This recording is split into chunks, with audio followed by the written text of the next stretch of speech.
Allez, 5, 4, 3, 2, 1.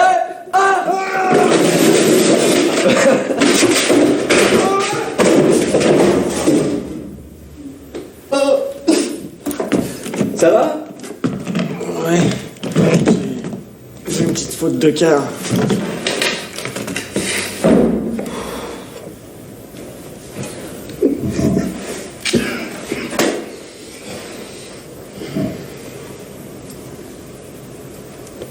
Tu sais ce que j'aimerais en ce moment? J'aimerais avoir un accident de voiture. Mais pas trop grave, juste une jambe cassée, 2-3 coups de fil. Être dans un lit d'hôpital, puis me reposer en attendant que mon corps se reconstitue. Que mes os se recollent, se ressoutent, comme autant de petits miracles bienfaisants qui se produiraient à l'intérieur de mon corps.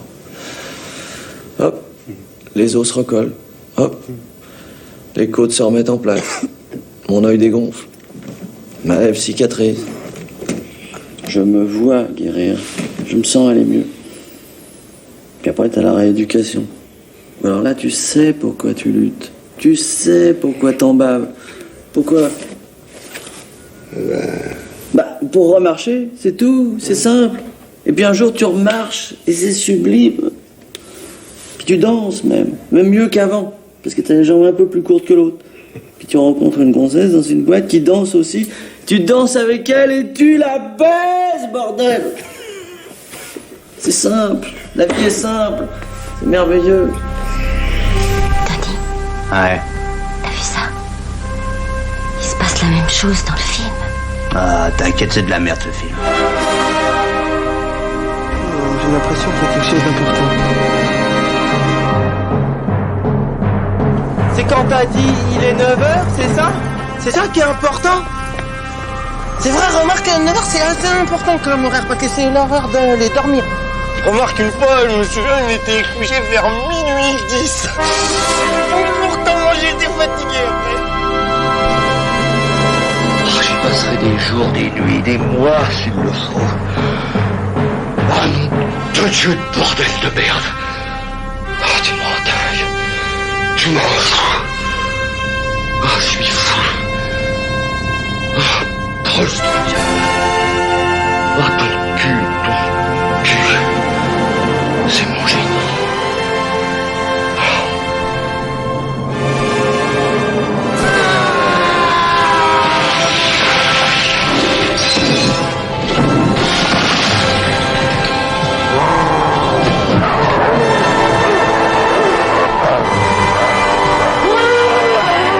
Je devrais pas faire ça.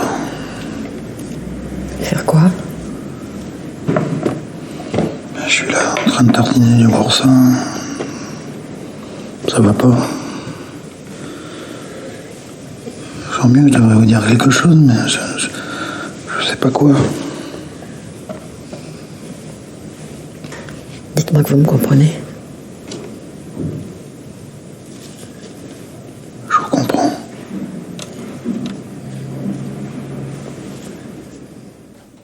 Bonjour et bienvenue, vous écoutez Le Cinéma est mort, l'émission nécrophile de Canal B avec bien sûr le docteur Moreau. Bonjour Antonin. Salut les kids. Et nous avons le fabuleux plaisir d'accueillir aujourd'hui dans notre émission autour de cette table dans les studios de Canal B un réalisateur que nous aimons énormément et que l'on suit depuis des années. J'ai nommé Pierre Salvadori. Bonjour Pierre. Bonjour. Merci d'être avec nous. Il est tout timide. Je laisse le soin à Antonin de te présenter pour ceux qui ne te connaîtraient pas parce qu'ils n'écoutent pas cette émission et parce qu'ils vivent dans une grotte peut-être. Bah parce que de toute façon, si jamais tu n'écoutes pas cette émission, c'est que nécessairement tu habites dans une grotte. Ça, évidemment, cela va sans dire. Non, voilà, ouais, on est vraiment très content. Effectivement, on a ouais, oui, on suit de toute façon ta filmographie depuis le départ, même si finalement, moi j'ai 43. Aujourd'hui d'ailleurs, c'est mon anniversaire, voilà. Bon anniversaire. Donc j'étais quand même un peu jeune pour voir en salle Cible émouvante. Et moi, je suis rentré dans ton cinéma évidemment par Les Apprentis, que pareil, je n'avais pas vu en salle, mais que j'avais dû voir en VHS probablement, ou peut-être lors de son premier passage sur Canal+, et durement en 95-96. Et moi, c'est un de mes films, on en parlait hors antenne, un de mes films préférés. C'est-à-dire que comme n'importe quel cinéphile, à un moment, je me suis dit, on prend les choses au sérieux. Genre il y a 10 ans, je me dis, il faut que je fasse ma liste des 10 films préférés. Et là, tu mets un Hitchcock, tu mets un Kubrick, tu mets un Piala, tu mets, voilà. Puis je me dis, mais de toute façon, je suis obligé de mettre Les Apprentis de Pierre Salvadori parce que c'est sûrement le film que j'ai le plus vu au monde et que j'ai ressenti un petit peu comme mon Les Valseuses à moi. C'est-à-dire le film que j'ai vu et qui me parlait directement alors que même que j'avais 15 ans et je me disais, j'avais pas l'âge des protagonistes et je me disais, mais il y a des fortes chances que quand j'aurai leur âge, je ressemble à peu près à un mélange de ces deux gars-là, à des ambitions artistiques un petit peu, on va dire, contrariées et une tendance à la glande forcenée à passer 3 heures son après-midi à regarder le même magazine comme le fait Guillaume Depardieu dans Les Apprentis. Donc c'est un film, moi, forcément le film que j'ai sûrement le plus vu, les auditeurs le savent, c'est sûrement un des films où on a passé le plus de fois des extraits, ce film-là et d'autres films d'autres de tes films dans notre émission. Ceux qui ont pu assister à nos blind tests aussi à base d'extraits de films ont forcément entendu beaucoup d'extraits de tes films et on a suivi à chaque fois toute ta carrière. Moi, avec tous tes films, avec beaucoup de plaisir. Moi, je te mets vraiment, tous tes films, assez très très haut dans mon palmarès du cinéma français. Aussi parce que je pense que tu connais cette distinction que faisait le critique Jean-Claude Biette entre les cinéastes et les metteurs en scène. C'est-à-dire que les metteurs en scène, ça serait ceux qui seraient un petit peu dans la maîtrise de la mise en scène, la maîtrise du scénario, et les cinéastes, ce seraient ceux qui seraient plutôt maîtrisés par leur sujet. Et moi, j'ai toujours eu l'impression que dans tes films, il y a une sorte de maîtrise de mise en scène et d'écriture que je trouve absolument exceptionnelle et qui peut faire parfois écran à ma première appréciation de tes films. C'est-à-dire que souvent, je tombe dessus et je suis toujours un peu déçu la première fois parce que je vois beaucoup la mécanique et plus je les revois, plus je suis transporté sur cet autre côté qui fait ta principale qualité de cinéaste, c'est l'immense justesse et l'immense cœur que tu mets à affronter ton sujet et l'émotion que tu veux traiter de face sans tricher. Et qui fait que tes films supportent et au contraire se bonifient au fur et à mesure des visionnages. Donc tu es à la fois pour moi un metteur en scène brillant qui est dans la maîtrise, qui peut être vraiment virtuose dans l'écriture, virtuose dans des idées de mise en scène et aussi un cinéaste dont on sent vraiment la vibration qui habite vraiment tous tes films. Donc c'est vrai que et j'ai en plus l'impression, je te mettrai très haut aussi par réaction, parce que je me dis forcément tu navigues dans un genre, parce que hormis un seul film, Marchand de sable, tu as navigué dans le genre roi du cinéma français, c'est-à-dire le genre de la comédie, dont on sait qu'elle est quand même relativement peut-être déconsidérée en fait par la cinéphilie, et qui fait que ton nom parfois ne revient pas souvent dans le genre quand on essaye de faire des comptes de qui sont les cinéastes français qui comptent et aussi je pense qu'on va peut-être te lancer aussi là-dessus, c'est parce que tu serais un cinéaste qui va en œuvrant dans la comédie, en ayant travaillé aussi avec peut-être même des immenses stars, Auteuil, Deneuve, José Garcia, des fois Gad Elmaleh, tu es dans un cinéma qui est dans un entre-deux d'une vision populaire et d'une vision très d'auteur qui te fait correspondre tout à fait à ce que Pascal Ferrand nommait il y a 20 ans maintenant les fameux films du milieu, films qui s'adressent au plus grand nombre mais qui arrivent à la fois à être des œuvres très personnelles. Voilà, dans lesquelles elle pouvait mettre par exemple elle dans son discours Jacques Becker par exemple ou Alain Resnais, auquel nous on pourrait rajouter par exemple assez facilement quelqu'un comme Claude Sautet. Et c'est vrai qu'aujourd'hui il me semble que ce sont des gens qui ont un peu une forme de cinéaste qui a un peu disparu, et c'est vrai que tu serais un peu le survivant de ce film du milieu qui a à la fois, comme le disait Antonin, cette exigence artistique, cette haute appréciation aussi du spectateur, et en même temps ce rapport populaire au cinéma. Oui, je me revendique pas comme cinéaste du milieu, mais l'idée du spectateur, c'est par là que je construis toute ma mise en scène. C'est-à-dire que tout est pensé par le fait qu'à un moment, c'est montré, c'est adressé à quelqu'un, et c'est à partir de là, à partir de ce moment-là, c'est à partir de cet endroit-là que je construis ma mise en scène, ma réflexion, mon écriture, tout. Et c'est pas de la manipulation, c'est plus un jeu ou une danse ou un rapport fort avec le spectateur. Et voilà, donc je commence par là. Enfin, je commence toujours par des sujets qui m'intéressent. Je dirais même parfois, je commence plus par le genre d'ailleurs, mais par je traite de sujets et j'essaye de créer des personnages qui me touchent et qui m'intéressent. Mais dans ma façon de raconter, j'ai toujours cette conscience de l'écran et des gens en face de l'écran, et la façon de surprendre avec ce qu'on attend, de construire un dialogue privilégié avec eux et presque une intimité. J'aime beaucoup cette idée-là, que chaque spectateur ait le sentiment que c'est à lui particulièrement que je m'adresse, parce qu'un jour j'ai compris que les cinéastes que j'aimais le plus, j'avais le sentiment parfois d'être les seuls à les comprendre, c'est-à-dire que je regardais un film et qui s'adressait plus particulièrement à moi et que quelque chose m'avait touché que peut-être les autres n'avaient pas reçu. Donc créer un rapport un peu fort comme ça avec le spectateur et intime. Voilà, alors c'est intéressant parce que vous avez cité Becker et René, qui sont des cinéastes populaires, mais très très attachés à la mise en scène, très inventifs, très rigoureux, mais qui pourtant ont réussi souvent à trouver un public. Moi j'ai beaucoup d'amour pour Becker, Le Trou, c'est un des films que je préfère. René, je peux voir un plan de René et ça peut déclencher. Je me rappelle avoir vu juste avant qu'on tourne en liberté un plan de René où c'est Audrey Tautou qui embrasse quelqu'un et la caméra est au ras du sol sur les pieds et on voit les pieds se soulever, elle lévite comme si elle lévitait, donc elle est dans un état d'apesanteur et d'amour total. Donc il y a une évocation puissante, une image très forte et l'idée de l'état amoureux qui vous soulève, qui vous élève, et ensuite il passe au plan large et en fait on comprend qu'elle est plus petite que quelqu'un et que quelqu'un l'a pris dans ses bras. Et évidemment il l'a montée dans le bon sens. Voilà, ça c'est typiquement un plan qui peut m'émerveiller et me tenir très longtemps. Becker, je crois que je sais pas, c'est innombrable le nombre de plans qu'il y a dans Le Trou qui sont des plans. C'est une réflexion extraordinaire sur le temps, la durée. Par exemple, il y a une scène où dans le trou, il s'évade et il commence à creuser un trou. Et il y a un plan passionnant où on les voit frapper comme ça, et c'est dans la durée, hein, on les voit frapper, attaquer le béton, et on voit les mains, et on a une idée un peu auxienne, quoi, du groupe au travail, et de la solidarité, de la durée, de l'effort. Donc en même temps, il y a un suspense incroyable.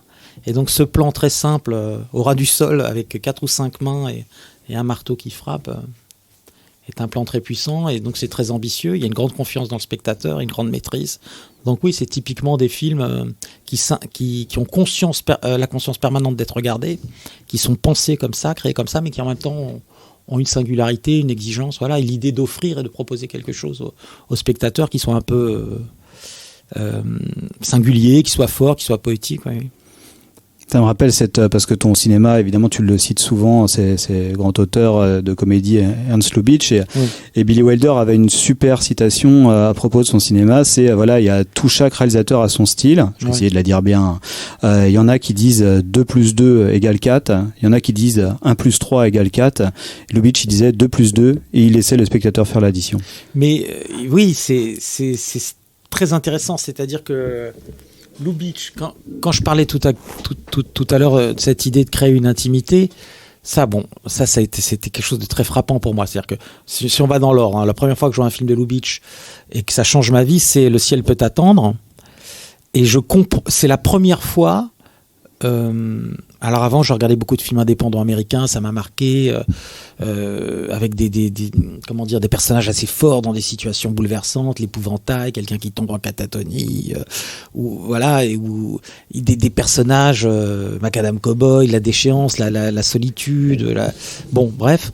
Et on sort secoué par ces expériences physiques, si vous voulez, physiquement secoué par ce qu'ils éprouvent, ce qu'ils endurent, la pression qu'il y a sur eux, etc. Donc leurs histoires me touchent. Et quand je vois Le ciel peut attendre, c'est la première fois que je suis plus touché par la mise en scène que par le récit. Même chose quand je vois Haute-Pègre, c'est-à-dire que je pleure à Haute-Pègre, pas au moment les plus tristes, mais je pleure devant l'incroyable beauté de sa mise en scène. Et c'est une mise en scène qui est une mise en scène, qui repose entièrement sur les suppositions du spectateur, ses attentes. Ça l'empêche pas d'avoir une vie propre, hein. C'est pas une mise en scène qui est à genoux et qui fait plaisir au spectateur et qui lui donne tout ce qu'il attend. Au contraire, c'est quelque chose qui déjoue son attente, qui le surprend comme j'ai dit tout à l'heure avec ce qu'il attend, qui le stimule, mais qui lui donne tout le temps l'impression qu'il écrit le scénario. Et ça, c'est vachement pas. Ça se produit beaucoup par l'ironie, l'ellipse. Quand il sait plus où il a vu un personnage et qu'avec sa clope, un personnage cherche où est-ce qu'il a vu quelqu'un et qui fait tomber sa cendre dans un cendrier en forme de gondole, on fait le trajet mental du personnage, hein, et on sourit avant même que lui prenne conscience et se rappelle de l'endroit où il a vu le mec qui l'obsède. On le sait avant lui, donc il y a une espèce de jouissance permanente. Il sollicite notre intelligence constamment, et il est profondément cinématographique. Il utilise tous les outils du cinéma pour fabriquer une émotion. C'est la même chose quand Marlène Dietrich dans Angel, il y a une scène qui est formidable où elle est avec son mari, on sait qu'à un moment elle est partie, c'est une femme qui a eu un passé trouble, et elle est partie à un moment et elle a rencontré quelqu'un. Et puis elle revient. Il y a une histoire très forte qui se passe très rapidement avec cette personne. Elle le laisse dans un square et elle retourne chez son mari. Et il est malin, Lubitsch, d'abord il fait rencontrer les deux hommes. Et il sympathise immédiatement, une espèce de sympathie immédiate. Et le mec l'invite à dîner. Lui, il n'a jamais revu Angel, il n'a jamais revu Marlène Dietrich. Il vient dîner et il se retrouve en face d'elle. Et ensuite, Lubitsch, je ne sais pas si vous voyez ce film, il passe à la cuisine et alors on leur sert tous le même plat, du veau ou je ne sais pas quoi. Et ensuite, lui, au lieu de montrer le repas, la gêne, les regards et l'intensité de la scène, il va filmer les assiettes qui reviennent en cuisine. Et donc... le cuistot qui voit que le mec a rien mangé, donc il dit la prochaine fois, parce que c'est complètement l'appétit coupé. Et, voilà, il dit la prochaine fois que machin revient, il faudra pas lui faire, il n'aime pas le veau. Et ensuite, il y a l'assiette de Marlène qui revient et donc elle est toute triturée, coupée, mais elle a rien mangé, donc il comprend pas. Et ensuite, le seul qui est tranquille, c'est celui qui ne sait pas, et donc il a tout mangé. Le cuisinier est ravi parce que voilà, c'est celui c'est l'innocent qui est en paix et qui sait pas ce qui se passe. Et voilà, et c'est un recours constant à ça, et c'est pour ça que je compare souvent ça à une danse. J'ai l'impression qu'il danse avec le spectateur, j'ai l'impression qu'il s'adresse directement à moi, qu'il y a presque comme un fil, une lumière, je ne sais pas comment dire ça, qui tendue entre l'écran et moi tout seul. Et j'ai l'impression qu'il me chuchote à l'oreille en permanence, et donc j'ai une intimité très très forte avec les... C'est amusant que tu parles de tout ça. Enfin, moi, il y a... Par rapport à Lubitsch et puis à d'autres cinéastes des années 30 ou 40, j'ai souvent pensé que leur mise en scène s'était aussi adaptée à certaines conventions cinématographiques de l'époque, qui n'étaient pas forcément reproductibles dans le cinéma contemporain. Or, tous les exemples que tu peux donner de mise en scène, c'est vrai qu'on retrouve des choses similaires dans ton cinéma. Mais tu me sembles quand même, en tout cas en France, être un peu le seul à avoir en tout cas tiré des leçons de ce genre. Est-ce que toi aussi tu as cette impression-là? Est-ce que tu vois déjà des films contemporains? Est-ce que tu retrouves, pas forcément des reproductions de mise en scène de la touche Lubitsch, mais en tout cas une conception, une idée du cinéma Celui qui s'en rapproche le plus, ça va t'étonner, mais c'est Spielberg. Ah oui. Mais disons que... Non, je le retrouve pas forcément, mais ça m'intéresse, surtout ce que tu disais au début, c'est que Lubitsch a des contraintes. Ce sont des films post-Code Hays, et donc il doit inventer des choses pour représenter des choses. Et je pense que ça l'intéresse énormément parce qu'il préfère susciter l'imagination du spectateur. Et il préfère même provoquer les censeurs en disant voyez, il y a presque un truc un peu subversif là-dedans. Et par exemple dans Haute Pègre, quand les deux personnages des amoureux se retrouvent pour la première fois, il met une lumière puissante derrière eux et il projette une ombre sur le lit. Donc quand ils s'embrassent devant le lit, on a les deux corps sur le lit. C'est hyper beau. Donc le Code Hays le force à imaginer et à être à ce qu'il y ait une légère ironie dans le plan, et le force à inventer des plans 10 fois plus cinématographiques et plus stimulants, si vous voulez. Donc il force, comment dire, d'une certaine façon la contrainte, c'est classique, l'inspire. À un moment, moi je pensais que c'était la même chose maintenant avec l'argent, c'est-à-dire la contrainte maximum, c'est l'argent, et c'est comment tu fais croire aux gens qui mettent de l'argent dans ton film que tu vas faire tel film, et puis d'une certaine façon t'en fais un autre. Voilà, il y a une, c'est de la même, c'est presque la même chose avec la mise en scène. T'as eu affaire à ce cas-là. Je sais que tu en parlais, c'était pour Cible émouvante, je crois, où tu peux pas faire un accident de voiture. Du coup, faut trouver une manière. Oui, alors quand je parlais de l'argent, c'était moins littéral, c'est-à-dire que c'est vrai que dans Cible émouvante, on n'a pas d'argent et j'ai besoin de filmer un accident de voiture et le producteur vient. Il me dit Pierre, on peut pas faire l'accident parce qu'on a qu'une seule Mercedes qui devait valoir le budget du film. Non, elle valait que dalle, quoi. Mais bon, il me dit on peut pas. Et j'étais hyper emmerdé, mais j'aimais bien l'idée de le faire autrement. Et donc on a filmé. J'ai filmé pendant une poursuite entre la Mercedes et une Mini Austin. J'ai filmé à un moment les poursuivants qui sont dans la Mercedes arrivent à un croisement et à ce moment-là, il voit une femme traverser en poussant son bébé dans une poussette et il y en a un qui lui dit mais accélère, tu t'en fous, écrase-le. Et donc la mère paniquée voit arriver la Mercedes vers elle. L'idée que j'ai eue c'était ça, c'est qu'elle pousse la poussette, elle se sépare de la poussette. La voiture va passer entre elle, la Mercedes et la poussette, mais moi je reste sur la poussette avec en off un bruit de Mercedes et quand le gamin et les deux petits gamins arrivent, parce qu'ils sont deux dans la poussette, de l'autre côté touchent tout doucement les pneus d'une voiture garée là, on a un bruit de voiture qui se fracasse. Et ça me permet en même temps de contourner un problème de production et en même temps d'avoir une espèce d'ironie dans le plan et donc un plan qui a une valeur, une réelle valeur. Il n'a pas une valeur, il n'a pas coûté cher, mais il a une valeur cinématographique. Mais je disais presque si c'est faire croire à des producteurs ou à des diffuseurs que que ce que vous allez leur donner, c'est ce qu'ils attendent.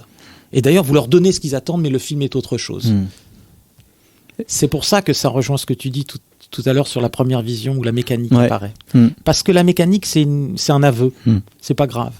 Tu dis, voilà, le système, lui, machin, il connaît pas truc. Mais ensuite, les choses plus intéressantes... Mais c'est là, Et comment tu détournes, comment tu contournes, comment tu crées une attente avec quelque chose de convenu. Et puis ensuite... À partir de là, sur ces 10 premières minutes vitales, qui c'est le moment où tu installes le récit et où tu donnes un peu les clés du langage qui vont définir tout le reste. S'il y a une faute après d'orthographe ou de grammaire, entre guillemets, c'est le début. Et après, comment tu le contournes, comment à l'intérieur de règles a priori très strictes que tu poses, qui va être le langage de ton film. Si chaque film est un petit pays, il a un langage, des règles, etc. ou une langue. Et après, comment à l'intérieur de ça, tu inventes... tu contournes, tu détournes, tu crées un petit monde avec ses contraintes et après à l'intérieur de ça tu les... Et ça c'est le cœur, de toute façon on a l'impression que, en voyant un peu tes films, c'est le cœur de ton cinéma sur tous les plans, parce qu'en fait cette idée que toi en tant que cinéaste tu peux contourner les choses pour arriver à tes fins, on va dire, pour aller vite, c'est aussi souvent ce que font tes personnages aussi. En fait, ils sont eux-mêmes dans quelque chose qui va toujours, on va toujours avoir des personnages. La présence de la mise en scène, c'est à la fois toi et c'est aussi les personnages. Soit c'est des personnages qui vont devoir endosser un masque de leur propre choix pour créer une mise en scène. En gros, ça va être Audrey Tautou dans Hors de prix. Puis un personnage qui va être forcé d'endosser un masque et ça va être Gad Elmaleh dans Hors de prix. Et du coup, on est dans quelque chose où chacun porte un masque et au final la vérité des sentiments qui va se nouer entre les deux ne va passer que par la rencontre de leurs deux mises en scène, c'est-à-dire qu'on est dans le sentiment véritable ne sera jamais abordé complètement frontalement, ça va être tamisé par les doubles mises en scène, les deux regards, et ça qui trouve à mon avis une sorte d'écho avec ta mise en scène de façon générale. Le film fait toujours l'aveu d'une façon ou d'une autre, formellement, ou de cette idée-là.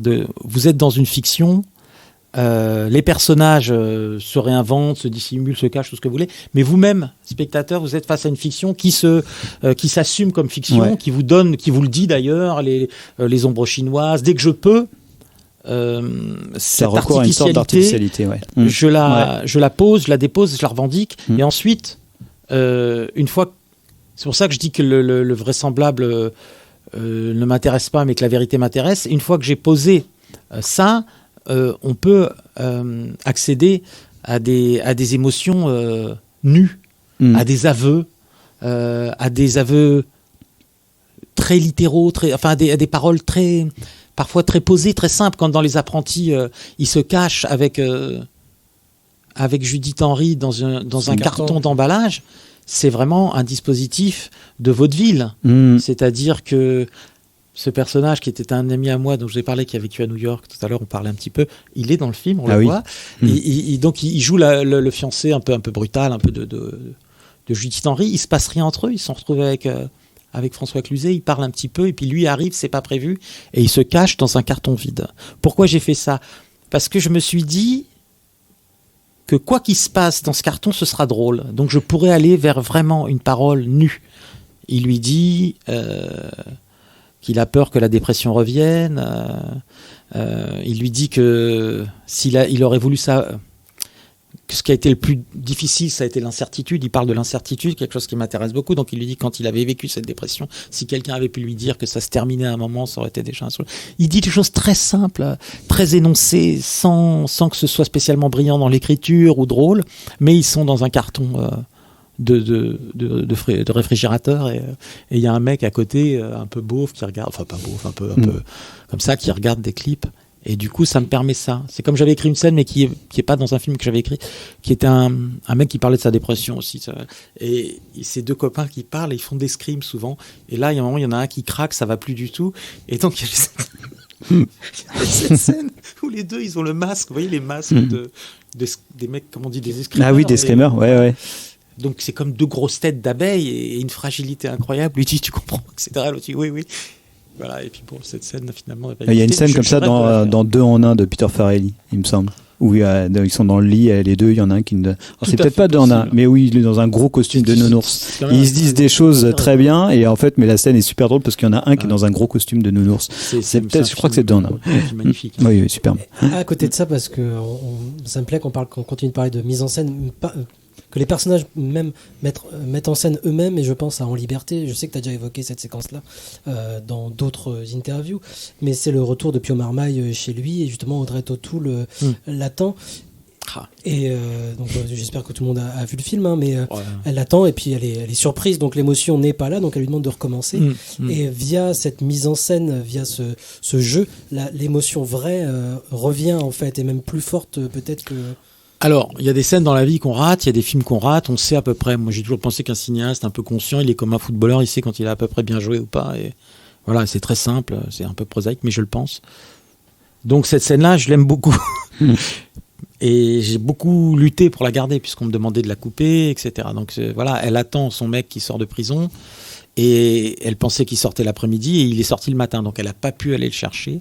Et je pense qu'on peut se préparer à une émotion pour mieux la vivre. Donc elle dit ça. Déjà ça m'intéresse.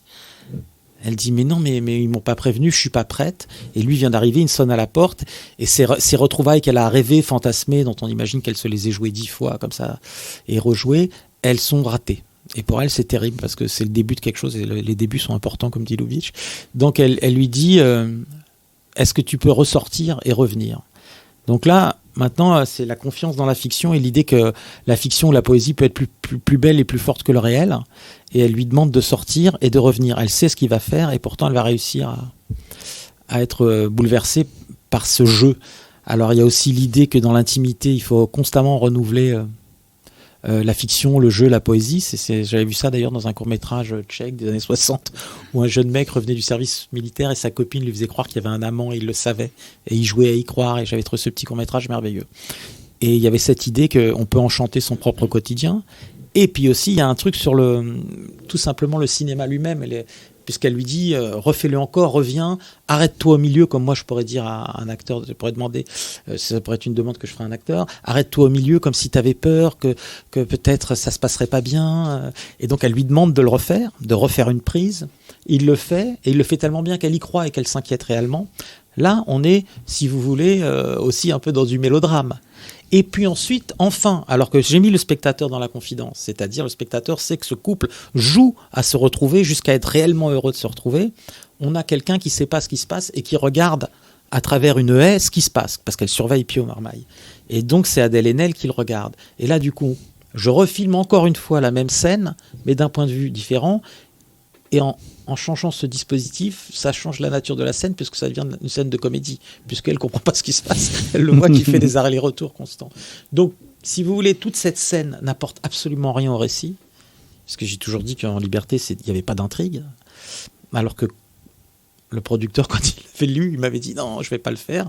L'intrigue est plus compliquée que est plus riche que les personnages. Je lui ai dit mais Philippe, il n'y a pas d'intrigue. Mais il avait raison, je m'étais trompé. J'avais merdé quelque part dans le scénario. Ça m'avait aidé à comprendre ça. Mais il y a une fausse intrigue. Il n'y a pas d'intrigue dans Liberté, et ça a une raison particulière. Donc voilà, ça m'intéressait. J'étais très content de faire cette scène, de la tourner, de la monter et de tenir bon. Il me semble de toute façon que cette croyance dans la fiction, il est présent depuis le départ. Moi, quand Les Apprentis, par exemple, la dernière séquence, quand Marie Trintignant arrive, accompagnée par Guillaume Depardieu pour aller voir Cluzet, je ressens un peu de ça aussi, justement. C'est-à-dire qu'à un moment, les personnages ont envie de croire à l'idée d'un autre, justement, à rentrer dans son jeu, justement, parce que ça leur procure des émotions particulièrement positives dans ce cas-là. Mais voilà, cette croyance dans le pouvoir, justement, de la fiction, elle est présente pour moi dès le départ, et c'est vrai qu'on la retrouve, je pense, dans quasiment tous tes films. Et des mots aussi, c'est marrant, parce que dans Les Apprentis, il y a 7 lettres, et j'avais complètement oublié qu'il y avait déjà une voix off, comme ça, sur un personnage qui avance, et on entend la lettre qu'il a écrite, qui va les déposer sous la porte, et j'aime beaucoup cette idée de la force des mots, de la conviction, et c'est très littéraire, hein, le couple Pio Marmaille, Adèle Haenel dans Liberté. J'ai failli, il y a un moment, renoncer parce que c'était très très écrit, et puis je me suis dit bon, je m'en fous, j'assume. J'étais à 2 doigts de les faire parler en vers. J'adorais que ces personnages s'expriment comme ça, d'une façon un peu imagée, et osent à ce point-là dialoguer, voilà, alors que c'est pas du tout pareil entre Adèle et Pio, par exemple. Et il y avait ça déjà dans Les Apprentis, et c'est ce qui touche d'ailleurs Marie Trintignant dans le film, puisque cette lettre n'est pas pour elle, c'est une erreur, mais elle vient quand même au rendez-vous. Quoi. Donc la poésie ou la maladresse de Guillaume la convoque finalement. Est-ce que c'est pour ça que tu utilises à ce point le mensonge dans tes films ? J'ai longtemps cru, parce que c'est vrai on le redit encore, mais c'est vrai que tu écris tous tes scénarios, parfois avec des camarades, tu signes ensuite tout seul les dialogues, tu t'occupes t'es présent aussi en montage, enfin vraiment tu maîtrises. L'adaptation et les dialogues. Je dis ça parce que Mankiewicz, il disait c'est le début de la mise en film. C'est-à-dire qu'à travers les didascalies, alors avec Benoît on pousse très loin, hein, parfois sur Benoît Après Graffin, vous on a poussé très très loin avec Benoît Graffin, le séquencier, assez loin aussi sur En Liberté, où Benjamin Charby après nous a rejoint, mais moins par exemple sur La Petite Bande, mais c'est le début de la mise en film, c'est-à-dire que dans ce qu'on appelle les didascalies, la description des scènes et les dialogues, on commence déjà à injecter un peu la mise en scène, c'est comme un calque, c'est-à-dire qu'en écrivant la scène, je commence à la voir, et donc déjà là, je distille un peu la mise en scène dans l'écriture du scénario. Après, le mensonge, j'ai longtemps cru parce que d'une façon évidente, ça crée de la comédie, donc on sait quelque chose qu'un personnage ne sait pas. Dans Comme elle respire, Guillaume ne sait pas que Marie Trintignant est une mythomane, ce qu'on appelle une mythomane vaniteuse, donc elle dit qu'elle est riche et tout, alors que c'est une fille perdue, hein. Et elle dit mon père a inventé le synthol, etc. Et lui, il la kidnappe avec 2 couillons. Donc il y a tout de suite une ironie et quelque chose de jouissif pour le spectateur. Donc souvent, j'ai oui, mais c'est tout simplement pour créer de la comédie. Tout. Mais je me rends compte que tous mes personnages, ils mentent par envie de vivre, de s'en sortir. Et donc c'est aussi ça, il y a de la vitalité. Quand je dis la comédie, c'est l'apologie de la vitalité, mais il y a cette idée aussi que mes personnages, ils mentent surtout pour s'en sortir.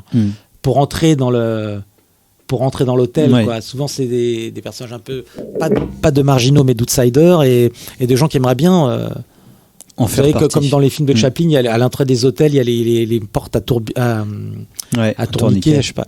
Et il lui rentre et puis après il est éjecté dans un même mouvement. Mes personnages, ils sont un petit peu comme ça souvent.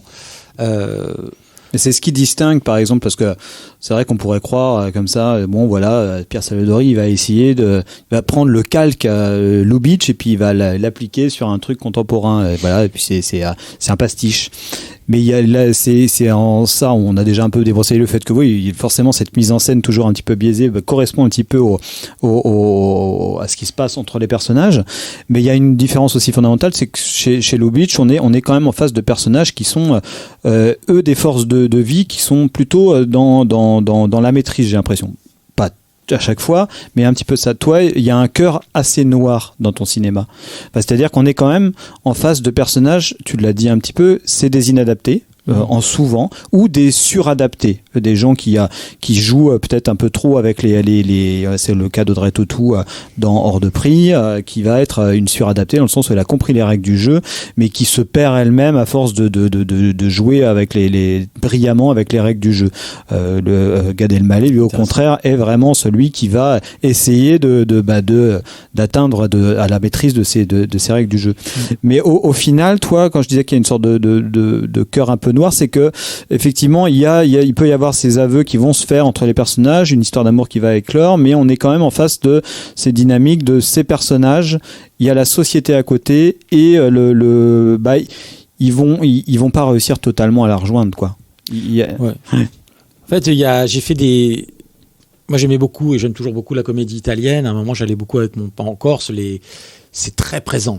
Il faut, surtout mon père était d'une vieille génération, il m'a eu tard, donc né en 1920, donc la comédie italienne des années 60, politiquement, même au niveau de l'humeur, c'est quelque chose qui touchait beaucoup les Corses. Les Corses, il y a un festival à Bastia de comédie italienne, c'est blindé tout le temps. Bon, il y a une parenté, comme ça, un goût, et j'allais beaucoup avec mon père voir des comédies italiennes avec des personnages complètement inadaptés et des chroniques presque. Elle est très imprégnée on le sait, de néo-réalisme italien.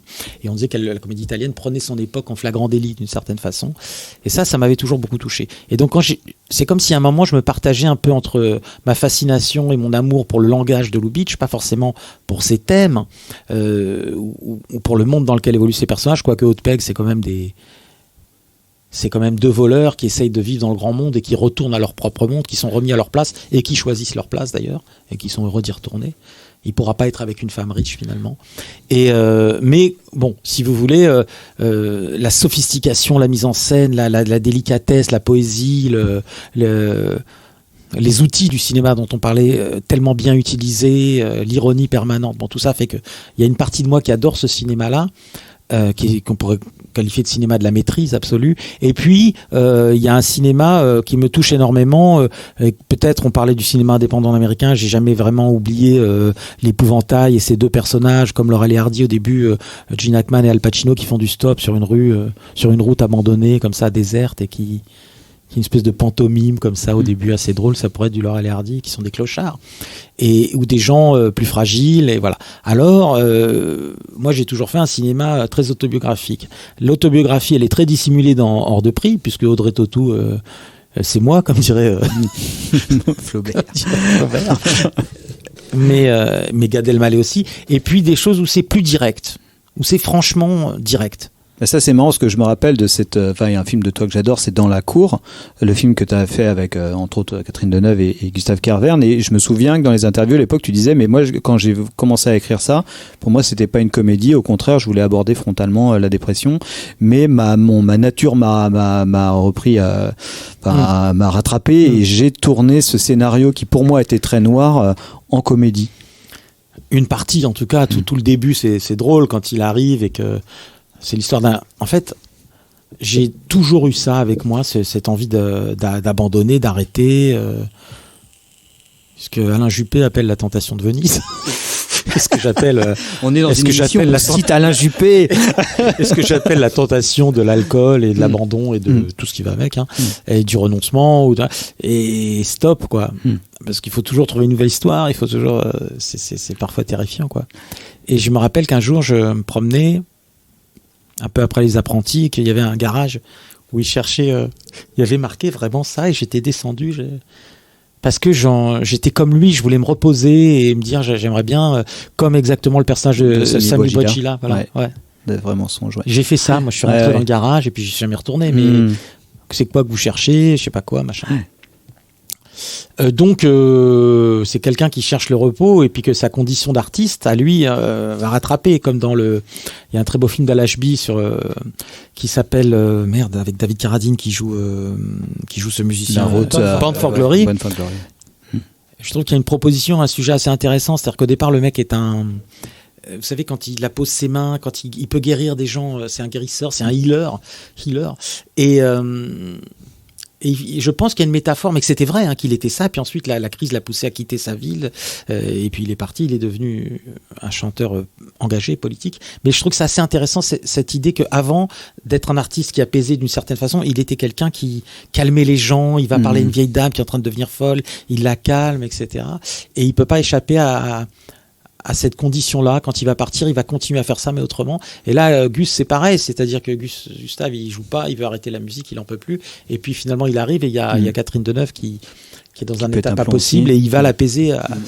Voilà, donc il y a cette idée qu'on peut pas vraiment échapper à quelque chose. Il y a pas de, on peut pas échapper au travail, on peut pas échapper à l'incertitude, on peut pas échapper à la souffrance. Et donc voilà, il y va. Et après. Je pensais pas que j'arriverais à faire de la comédie, mais au début, quand il se fait embaucher, c'est très drôle parce qu'il ment un petit peu, on le sait bien. Et elle a de l'affection pour lui, et toute cette scène d'embauche, elle est drôle. Il y a une scène catastrophique où elle invite plein de voisins à venir regarder un truc. Et c'est une scène terrifiante parce qu'on voit qu'elle est folle. Et elle est folle aux yeux du monde. Mais c'est une scène assez drôle aussi. Et bon, il y a beaucoup de choses. Ça a été une lutte au montage, j'ai cru comprendre quand même, de trouver justement le bon ton. C'est sur celui-ci que tu avais changé de monteuse en cours de travail, parce que justement... J'ai changé, ouais. On n'arrivait pas à trouver le récit. Juliette Welfling est venue. Elle a trouvé le film avec Géraldine Mangenot, très incroyable. Ils ont trouvé le bon équilibre. Je me rappelle qu'on a laissé le film au bout de 9 mois et je me suis dit, si elle remet la scène... où son bras entre par le bras de Gus après qu'il ait pris de l'héroïne, remonte par le bas du cadre, il se caresse la main et ensuite il se gratte, c'est qu'elle a compris le film. Je sais pas pourquoi, mais je me disais, on a eu tort d'enlever le film, et quand j'ai vu qu'elle avait remis le plan, quand elle nous a montré le film au bout de 3 semaines, elle l'a remonté en 3 semaines et le film était là, je me suis dit, tiens, elle a compris le film. Et puis après, j'arrivais pas à demander à Juliette, donc je n'arrivais pas à la torturer comme je torture Isabelle pour que le film soit plus drôle, parce que c'était tellement sombre qu'ensuite il faut retravailler à l'image près. Et ça, Juliette, je pense pas qu'elle avait cette disposition-là. Elle avait trouvé le film et après c'était à nous d'y retourner. Donc Isabelle Devin qui est revenue et on a réinjecté de la comédie dans un film qui avait trouvé son équilibre, mais qui était très très difficile à monter. Jusqu'au bout, par exemple, la mort de Gustave était questionnée par le distributeur, par le producteur, par moi. Je me posais vraiment la question de est-ce que j'ai le droit de le tuer est-ce que j'ai le droit de tuer quelqu'un dans la vie? Ça, je sais que non. Est-ce que j'avais le droit d'inventer un personnage comme celui-là, le rendre très attachant et le laisser mourir comme ça, d'une OD comme ça, dans cette ambulance? Alors on a trouvé cette idée, moi, que j'aimais beaucoup, des gants qui arrêtent, parce que bon, bref. Et donc, je l'ai enlevé à un moment, mais il manquait la sidération que procurait cette mort et qui ouvrait sur la fin, et le monologue off de Catherine Deneuve. Sans cette mort et sans cet état de sidération dans lequel était spectateur, je me suis rendu compte que on n'arrivait pas, et si c'était incertain, est-ce qu'il est mort ou pas, etc., on n'arrivait pas à cette chose importante qu'elle dit, où elle dit qu'il l'a ramené, où j'avais fait du monde un murmure, elle dit, il l'a ramené au monde, au fond. Voilà, et donc après, c'est très difficile ce film, c'est très très difficile, c'est très très difficile. J'aurais pas fait ce film, par exemple, si mon père était vivant, j'aurais pas fait ce film. J'aurais pas parlé de certains aspects de mon existence à certains moments de ma vie d'une façon aussi crue, si ça aurait pu lui faire du mal, ou l'inquiéter, ou le décevoir, j'en sais rien, pas le décevoir, mais en tout cas ouais. Donc mais c'est intéressant parce que je pense que c'est un film que je prends beaucoup de plaisir à regarder malgré sa dureté. Enfin, je pense que c'est quand tu parlais d'avoir cette conscience aussi du spectateur, c'est que c'est un film qui reste comme la plupart de tes films, des films qui sont assez agréables à habiter, parce que aussi je pense qu'à chaque fois c'est quelque part des récits de guérison. Oui. Enfin, jamais des guérisons complètement abouties, parce que la blessure est là, et puis là le personnage en l'occurrence meurt, mais au final il est guéri quand même, même s'il est mort, quoi. Enfin, quelque part. Mais parce que comme Cluzet, j'aurais aimé qu'on me dise que ça passe. Voilà. Moi je veux dire aux gens, à un moment c'était vraiment les apprentis, c'est la mission. Ouais. Et d'autres choses passent, mais je disais ça pour répondre à ce que tu évoquais tout à l'heure, cette dimension un peu sombre, je sais pas lequel, c'est moi qui te dis ça. Mais mais pour moi, c'est pas sombre d'ailleurs. Vous savez, j'ai fait certaines choses dans ma vie parce que j'aurais pas pu faire autrement. Et donc, certaines choses qui peuvent paraître comme extrêmement négatives aux yeux de beaucoup de monde m'ont aidé à vivre et m'ont aidé à parler aux gens. Parce que sinon, j'aurais pas pu. Ah oui, non, mais je comprends. J'aurais pas très bien. pu parfois intégrer le monde parce que j'étais tellement timide, j'étais tellement maladivement pas sûr de moi.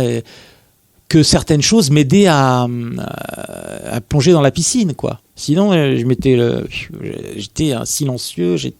Alors, Lubitsch, il m'a libéré, il a libéré la parole, parce que quand j'ai vu avec de vrais mensonges, je sais pas lui. Mais quand j'ai vu, Evan Canway, quand j'ai vu Le ciel peut attendre au Champeau, comme je vous disais, d'abord, c'est la première fois que j'étais ému par la mise en scène, et surtout, plus que par l'histoire, c'est la première fois que j'ai compris pourquoi j'aimais un film, que j'ai compris à quoi servait un metteur en scène. Avant, j'avais des copains cinéphiles, machin, en veste pitbull, qui allaient à la Cinémathèque, et qui me disaient, oui, Antonioni, oui, machin, mais j'ai oui. Mais je savais pas que Zeffirelli, c'était pas bien, et qu'Antonioni, c'était plus intéressant, et que Monicelli, c'était super, et tout ça. Je savais pas.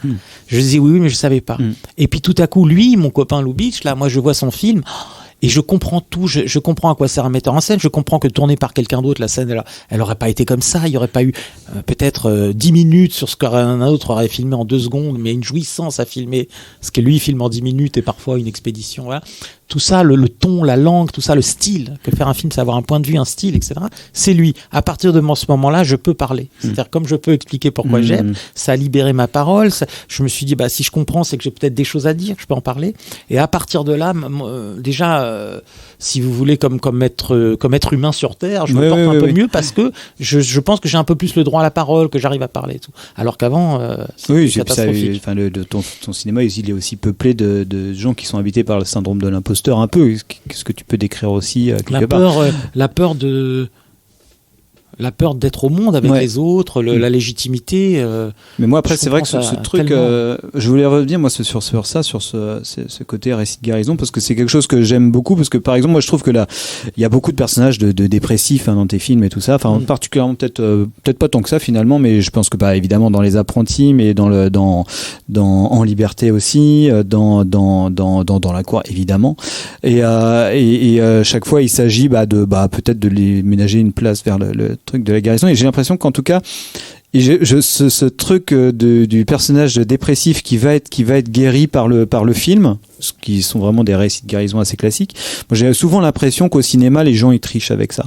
Enfin, j'ai toujours l'impression qu'en fait on voit le processus de la guérison, mais on voit pas la blessure. En fait, c'est comme si on voulait. Le film était là pour guérir le spectateur de la situation initiale qu'on nous a posée, comme le personnage il va mal et on va vous le montrer comment on va le guérir, mais on ne montre pas vraiment sa douleur.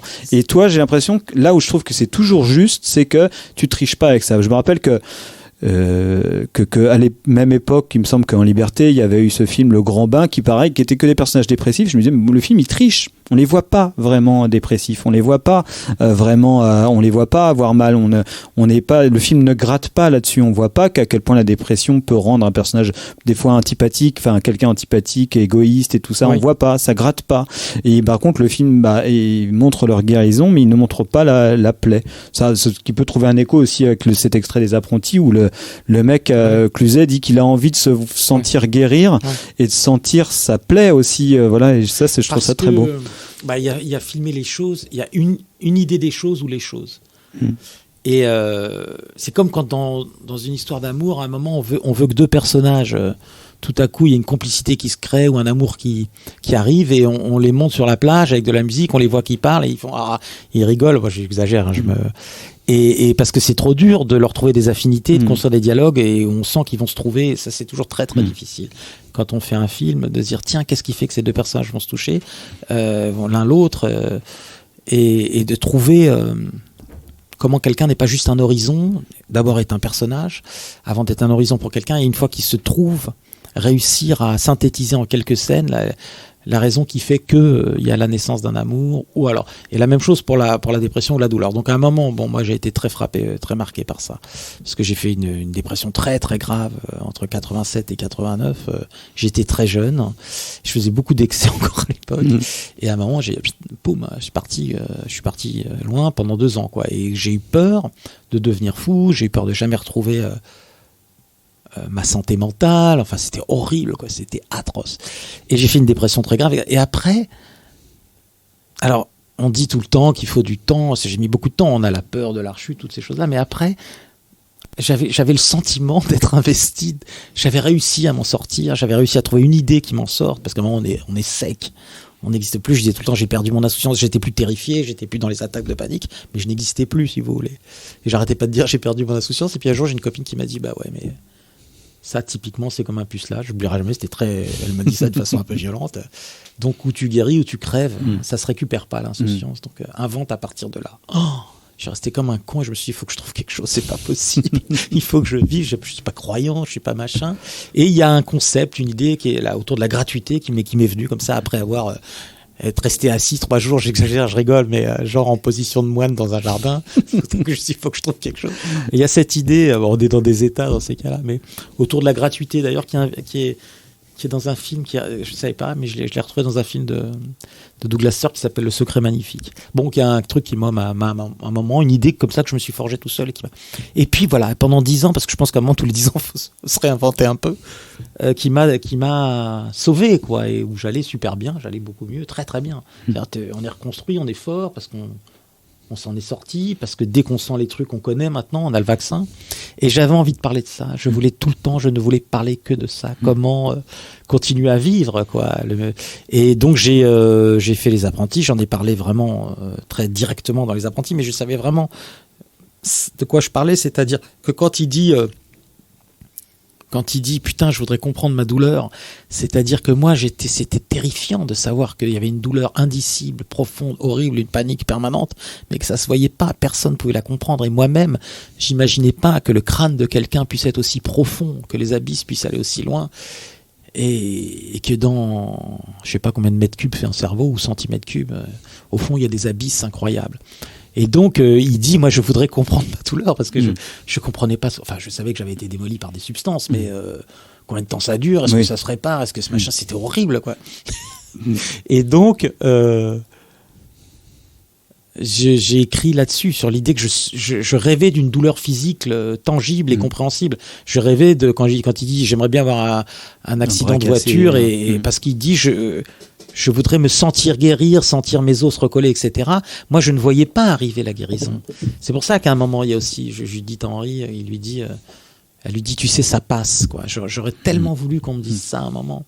Au moins que je sache qu'à un moment, il y avait un petit peu de lumière. Combien de temps durait le tunnel, si vous voulez. Voilà, donc j'ai parlé de quelque chose que je connaissais, qui me terrifiait, et j'avais l'impression, que mon film, il devait être un petit peu aussi...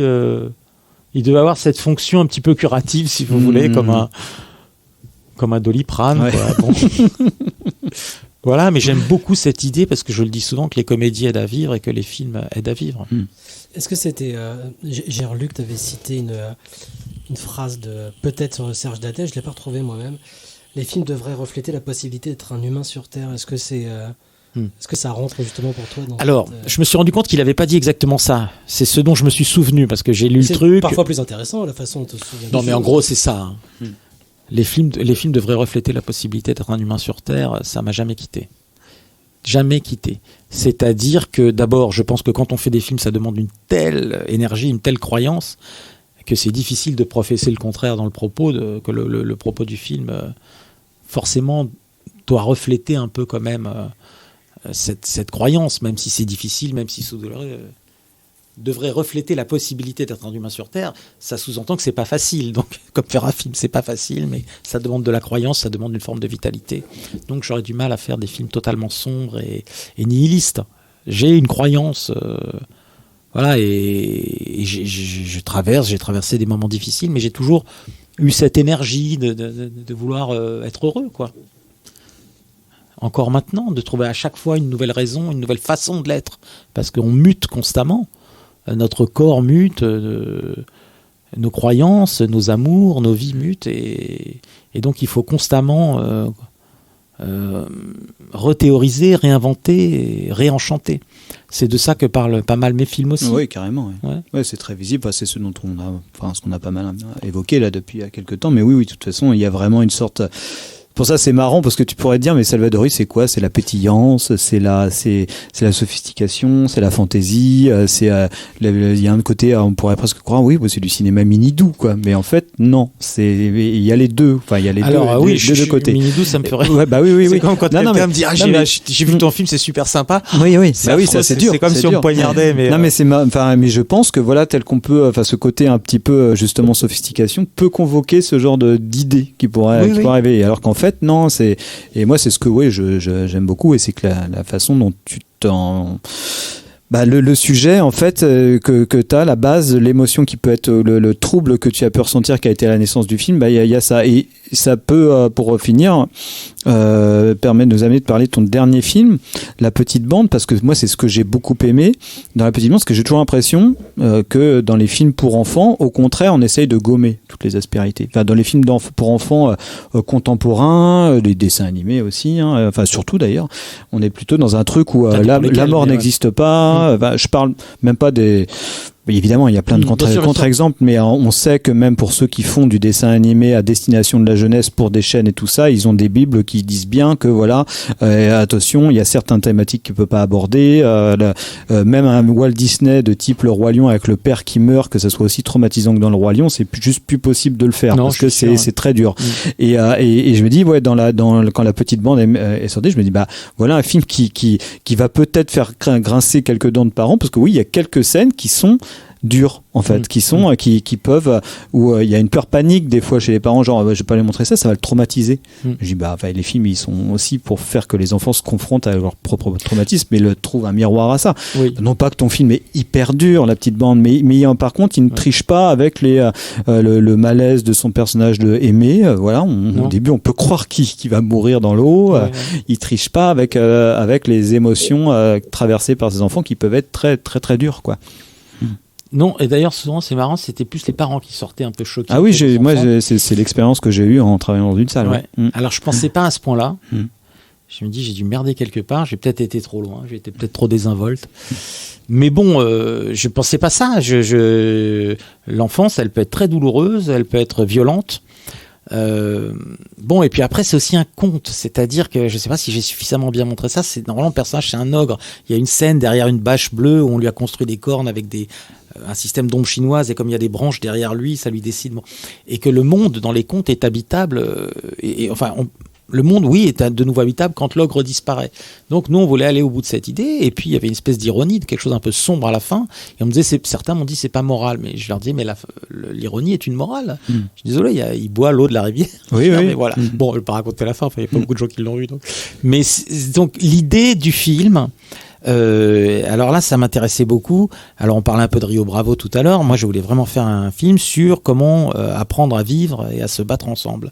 Donc c'est des enfants, et l'idée, c'est que c'est le groupe précède l'idéologie. D'habitude, des gens si vous voulez, se regroupent autour d'une idéologie. On pense tous que c'est pas du tout un film sur les édifiants, un récit, c'est pas du tout un récit édifiant sur l'écologie. C'est comment un groupe se constitue et essaye de penser ensemble après, de mettre en place mais avant, comment le plaisir d'être ensemble construit un idéal. C'était ça le sujet. Donc ces enfants, ils se retrouvent et ils se constituent autour de malheurs, d'une intimité, de secrets qui ne s'avouent pas. Et puis après, ils vivent une aventure. Et j'arrivais pas à faire le film, j'arrivais pas à démarrer. Et puis tout à coup, on a eu cette idée. C'est-à-dire que il y a un gosse qui propose à d'autres gosses de faire une bande et d'aller foutre le feu à une usine parce que soi-disant elle pollue la rivière et patati et patata. Ah oui, super. Mais on comprend après. C'est-à-dire que nous, quand on écrivait, je disais Benoît, ça va pas. Et puis en revoyant Stand By Me, j'ai compris que Stand By Me, c'était l'histoire d'un môme qui va chercher évidemment son frère. Son frère a disparu, il est mort, il a pas compris ce qui s'était passé, il a littéralement disparu, comme ça, pouf. Et donc il va voir ce qu'est un corps. C'est l'histoire de 4 enfants, et d'un enfant qui a pas pu faire le deuil de son frère parce qu'il a disparu. Et je lui ai dit, il faut rentrer par les personnages. J'ai eu cette idée qu'un des gosses avait son père en prison, il le dit pas aux autres, et il les pousse à faire quelque chose en espérant que ça se passe mal et qu'ils se feront arrêter. Donc le premier projet, c'est un gosse qui rassemble d'autres gosses, qui les rassemble autour d'un projet dont il espère que ce projet sera un échec. Capote. Et qu'ensuite il pourra aller du coup en prison pour retrouver son père. À partir du moment où on a trouvé ça, On a dit ok, construisons un petit peu ces personnages, et puis ensuite donc voilà, et donc ensuite ils ont tous des vies plus ou moins compliquées. Il y en a un qui à l'école est malheureux, est un machin. Il y en a une dont on va comprendre que c'est pas simple. Oui, ils ont tous d'autres raisons que l'écologie. Voilà. Après, là, il pour fallait toute façon. distiller un peu de part de. Est-ce qu'on sait un peu tôt ce qui se passe Oui, parce que là, du coup, la décision de donner l'information au spectateur que le plus grand, du coup, arrive tard dans le récit. Oui. Le spectateur n'est pas dans la confidence. Ouais. Ça fait tenir le film, mais c'est marrant parce que ça fait tenir le film particulièrement sur la deuxième vision. Parce qu'une fois que le spectateur, je sais pas si ça a été un débat dans l'écriture et dans la réalisation, mais par contre oui, quand on regarde le film et qu'on a cette information là, ça rend cette sorte de fiction qu'il s'auto-crée, qu'il s'auto-alimente, plutôt intéressante. Mais normalement, c'est la petite qui prenait ce rôle-là. C'est-à-dire qu'on savait plutôt que... Oui. Alors, je ne vais pas raconter toute l'histoire, mais qu'il y avait quelque chose, mais les scènes ne fonctionnaient pas. Donc, je les ai coupées. Oui, j'imagine. Et ce qui fait qu'il y a deux personnages qui font un aveu au même moment. Oui. Alors que normalement, pour un des deux personnages, on savait déjà ce qui se passait. Voilà, mais bon, après, un film, il change, il bouge beaucoup au montage et on le réadapte. Voilà, c'est aussi ça. Hein, c'est c'est vraiment ça, un film aussi. Tout le processus, c'est ça. C'est s'adapter constamment. En tout cas, à l'heure où on enregistre l'émission, je tiens à signaler que la petite bande va ressortir dans les salles parce qu'il est sélectionné à Télérama Enfant. Notamment pour les Rennais, il passera à l'Arbor, mais je pense qu'il passera dans plusieurs salles en France. Ma grande joie, c'est qu'il a, je sais plus si c'est lycée ou collège, au cinéma. Ah oui. Ouais. Ce qui avait été déjà le cas pour En Liberté, non ? En Liberté, il est à lycéen et apprenti au cinéma. Et les apprentis l'étaient aussi. Oui. En fait, t'es un cinéaste de l'éducation nationale. La Gardée Micha. Non, mais c'est chouette parce que, bon, pour moi, j'avais envie que des enfants le voient, quoi. Ah oui. Ah oui, il faut vraiment aller voir ça avec ses enfants. Bon, puis on sait que dans pas si longtemps, normalement, on aura un nouveau film. T'es régulier comme tous les 3-4 ans. On sait que si tous les 3-4 ans, on va vérifier. Non, je sais. D'abord, c'est trop long, mais j'espère. Ouais, enfin, j'ai deux. C'est quoi non, mais si t'es prêt à nous divulguer quelques idées, mais c'est pas. En fait, j'ai plusieurs projets. Donc. J'avais un premier projet, mais c'est compliqué, c'est marrant, c'est une période très compliquée, quoi, où j'hésite entre plusieurs projets. J'avais un premier projet très autobiographique aussi, autour d'un formateur. Vous voyez ce que c'est ? C'est des gens qui vont dans toutes plein de villes, rencontrent dans des entreprises et ils font des stages en entreprise. Et j'ai un copain qui fait ça. Et un jour, il m'a raconté un peu sa vie. Je trouvais que c'était un soldat, quoi, que c'était assez beau. Qui va dans ces endroits, il va voir des infirmiers psychiatriques, il va voir des ouvriers dans une usine de fabrication de, comment ça s'appelle quand il vous manque un bras là, de prothèses. Ensuite, il va aller chez des gendarmes et il travaille avec eux, il leur fait jouer des pièces de théâtre, des machins, etc. Et j'ai un ami qui est emprisonné à l'étranger, qui a pris cher, qui a pris 15 ans et à qui j'écris régulièrement des lettres. On s'écrit, on a un échange. Et je voulais parler de ces deux histoires et comment au fond les récits, les lettres nous tiennent, les mots nous tiennent, et puis qu'il lui en invente parce qu'à un moment il sait plus quoi lui dire, qu'il lui raconte aussi sa vie à la modifiant. Donc il y avait ce projet autour de ce personnage comme ça qui va de ville en ville et de ce copain qui est loin. Mais c'est très dur à écrire, hein, voilà. Donc bon, pour l'instant c'est un peu. Et j'ai un autre projet qui est autour des théories du complot, mais surtout de la vérité, de la post-vérité, on vit une époque comme ça un peu. Hein. Comme dans la cour, quoi. Enfin, c'est un peu abordé dans la cour, ça. Oui, c'est un peu abordé dans la cour, et c'est l'histoire comme disait Woody Allen, mais c'est un peu ça, d'un paranoïaque qui est au centre d'un complot. Voilà, c'est un chef d'orchestre qui va se rendre compte qu'il y a des gens qui pensent qu'il fait quelque chose ou qu'il est quelque chose. Très dur à écrire aussi, mais bon, on est en plein dedans, et ça avance pas mal. Et c'est intéressant à partir du moment où on comprend que c'est encore des gens qui se construisent une fiction. C'est-à-dire que si on se dit qu'un complotiste, c'est pas forcément un idiot, je sais pas quoi, mais que c'est quelqu'un qui essaye de donner du sens par une histoire. Voilà, par la fiction, qui essaye de. Ah oui, c'est un sujet. Voilà, qui de réparer une douleur ou une. C'est souvent il y a des séparations, il y a des gens dans des situations compliquées, il y a et puis bon, il y a quand même des terrains un peu. Mais bon, après il faut trouver comment être un peu drôle aussi et presque fou. Moi, j'ai envie de faire un film complètement dingue. Si on fait celui-là, il faut que ce soit très drôle, il faut que ce soit The Party, voilà. Mais donc avec ce garçon qui sort ce chef d'orchestre qui cherche une vérité comme ça, il cherche toujours un morceau mais il le joue plus. Donc il ose plus faire, quoi. Et il a peur de la vérité. Et donc, puis il va rencontrer des dingues. Voilà, donc il y a cette idée-là qui me plaît beaucoup. Il sort de maison de repos et on lui dit, mais il faut que tu acceptes que le monde, c'est le chaos. Mais il va se trouver littéralement dans le chaos. Donc voilà comment il va vivre ça. Voilà, bon, ce projet, il se dessine, c'est compliqué. On est vraiment au moment où on cherche. Et j'ai un sujet que j'ai écrit déjà, qui est presque fini, j'ai une continuité dialoguée que j'ai écrit trop vite, que j'aime pas, donc je suis en train de toute la réécrire. Il y a 150 pages que j'ai mis à la poubelle, c'est un peu hard, mais j'ai déjà le séquencier, et qui est un film d'époque. Ce qui est rigolo, c'est que je jouais dans un film de Rebecca Zlotowski qui s'appelle Planétarium. Dans ce film, je joue un réalisateur, et ce réalisateur réalise un film. Et un jour, Rebecca elle me dit, au fait, le film que tu réalises, l'histoire, c'est ça.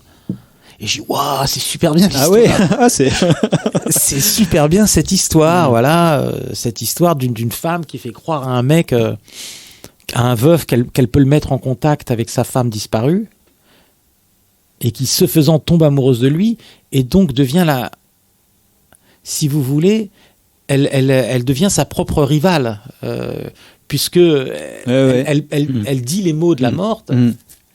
Et elle est sa propre rivale, elle-même est sa propre rivale. Donc plus elle apparaît dans la peau de l'autre, plus elle disparaît elle-même. Et c'est plein de rebondissements, c'est très romanesque. Alors, c'est très dur à écrire, mais celui-là, il est très avancé. Je l'ai écrit avec Benjamin Charby. Et je suis en train de le redialoguer parce que on a relu ensemble la continuité dialoguée. On est convenus tous les deux qu'elle n'était pas terrible. Il faut faire super gaffe parce que c'est très écrit, c'est le 19e siècle et tout. Donc, on est là, on commence à faire un peu des mots d'auteur et des machins, ça fait chier. Et donc, voilà, je suis en train de le réécrire. Mais ça me plaît beaucoup, cette histoire. Vraiment, ce scénario, je l'aime beaucoup. Voilà, donc elle est la porte-parole de sa rivale, voilà. Et en même temps, c'est pousser très loin le truc, parce que si vous voulez, c'est ça une fiction aussi. C'est parfois ces deux personnages, et puis ces deux personnages, c'est comme de petits atomes, vous voyez, qui se tournent autour à toute vitesse, comme une réaction nucléaire. Enfin, je suis pas physicien, mais on sait que c'est des trucs, l'attraction magnétique ou je sais pas quoi, les fait tourner à toute berzingue, et cette friction, cette énergie crée. Cette friction crée de la fiction, cette énergie. C'est ça le récit. C'est les deux, comment on se tourne. Si on va pas chercher des trucs qui arrivent d'une façon complètement arbitraire et c'est pas intéressant, si eux-mêmes fabriquent leur propre fiction, comme dans Comme elle respire, comme dans De vrais mensonges qu'on essaye de faire à chaque fois, à ce moment-là, c'est passionnant. Et là, je me dis, mais c'est une seule. Si j'arrive à le faire, un personnage et son incarnation, comme un schizophrène qui se disputerait avec lui-même et qui créerait du chaos qui serait le récit, si j'arrive à faire ça, c'est super, quoi. Donc, et l'amoureux, le veuf,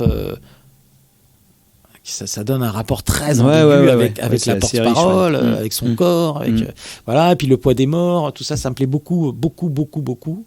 Ça m'intéresse beaucoup à quel point on vit avec ça. Voilà, parce qu'à un moment, elle trouve le journal intime de la morte. Bon, après, je ne vais pas tout vous raconter. Mais voilà, celui-là, il est assez écrit. Et ça se passe dans une foire au 19e siècle et c'est une histoire que j'aime beaucoup. Merci pour toutes ces exclusivités. Merci pour cette émission aussi. Je me dis merde. Je suis en train de dire l'histoire, je sais pas encore me la pique. Ça, c'est la peur de tous les. Bon, c'est enregistré. Merci beaucoup, merci à vous de nous avoir écoutés. Vous pouvez réécouter cette émission, bien évidemment, sur le site de Canal B en podcast et puis retrouver le lien sur tous les réseaux sociaux que le docteur utilise. Merci, docteur, et joyeux anniversaire encore une fois. Merci à toi, merci à Pierre. C'était vraiment fantastique, c'était un vrai plaisir. Merci à vous. Bientôt. Ciao. Bisous. Début de nos soucis en 8 lettres, naissance. Vous le serez après une vie longue et difficile en 4 lettres, mort. Il vous interdit l'accès au paradis, mais vous fait quitter l'enfer, en 7 lettres, suicide. Et ça continue. Solitude, impossibilité, renoncement, j'en passe et des pires. Ouais. Moi, je trouve ça plutôt original. Bon, que voulez-vous que je vous dise, suite des événements en 4 lettres? Viré.